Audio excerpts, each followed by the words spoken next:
So I'm heading back home from my first ever IDPA match. IDPA meaning International Defensive Pistol Association. It was a local match in Bridgeville, Delaware, which is about a little like an hour and a half from me, from where I live. So I left my house around, 5:30, got there around 7:30. It was cold as shit. And while I was waiting for everyone to show up, because I got there a little early, I was sitting inside the heat. Then when everybody showed up, we had to all file out into the cold. It was windy, probably the coldest day of the year thus far. And that's when it took me through all of the rules and regulations.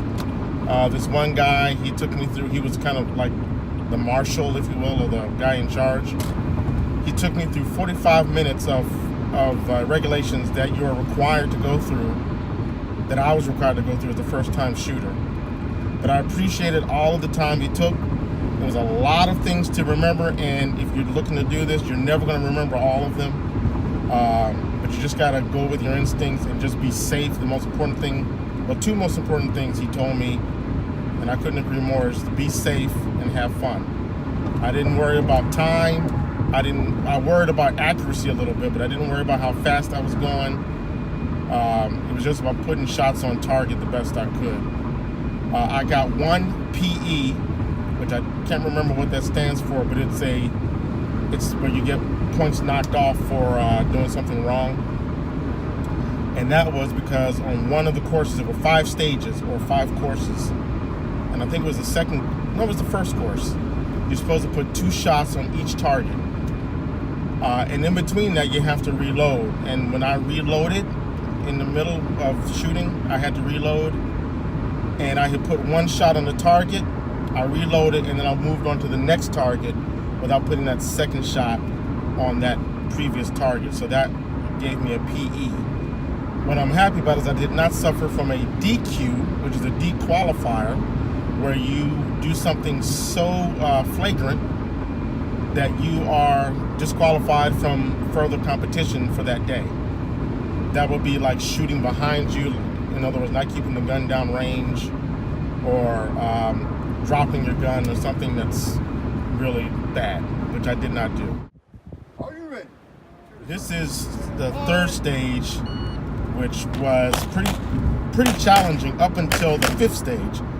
This is one where you start off, you have your left hand on a window frame, your right hand has the firearm resting against the wall, and when the timer goes off, you knock open the window, and you have 3 targets approaching in front of you, and you have to put 2 rounds on each target before they move.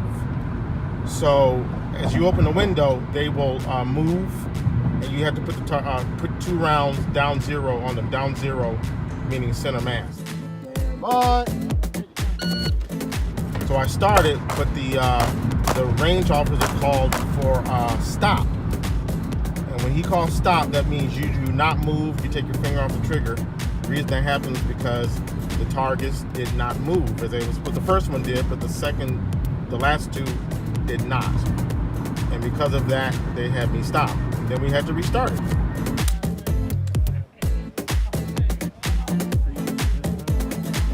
Are you ready? Yes, sir.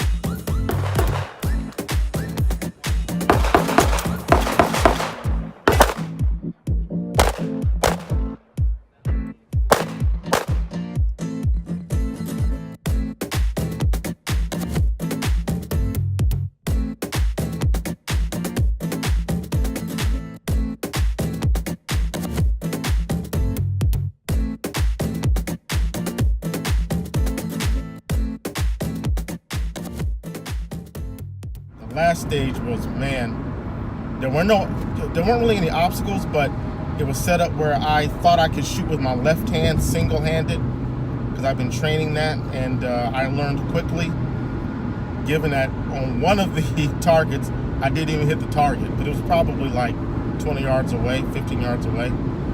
Yeah, maybe 20, 25 actually. I didn't even hit it, so that really impacted my score. But what that tells me is that I got to go to the range and practice my weak hand, my left hand. So that's what I'll be doing. Bottom line, I had a great time. What this taught me is that, and even though this is a game, they kept telling me this is a game. Don't get caught up in racing or beating people. It is a game, but it's a game where you challenge yourself. And I know what I need to work on now. And my thought process going into this was, yeah, it's a game, but I also want to learn with the stress level and the being amped up and kind of being a little jittery and nervous. That's what it's probably going to be like as I carry conceal if I have to present my firearm. So that's what I took out of it mostly. All the guys told me that for a first-time shooter, I did rather well. You know, I don't know if they were just being deferential to me. There were 35 of us total, and we shot in smaller groups. I shot in a group of 6.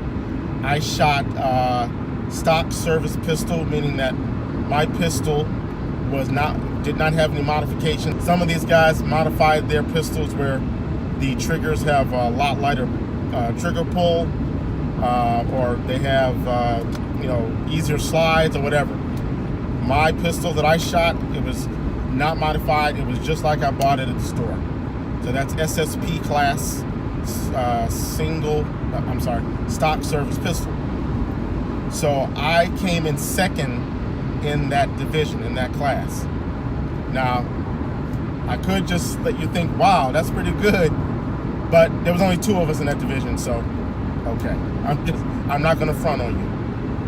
But out of 35 people, I came in 30th. I was expecting to come in 35, so hey, I'll take it. I will take it.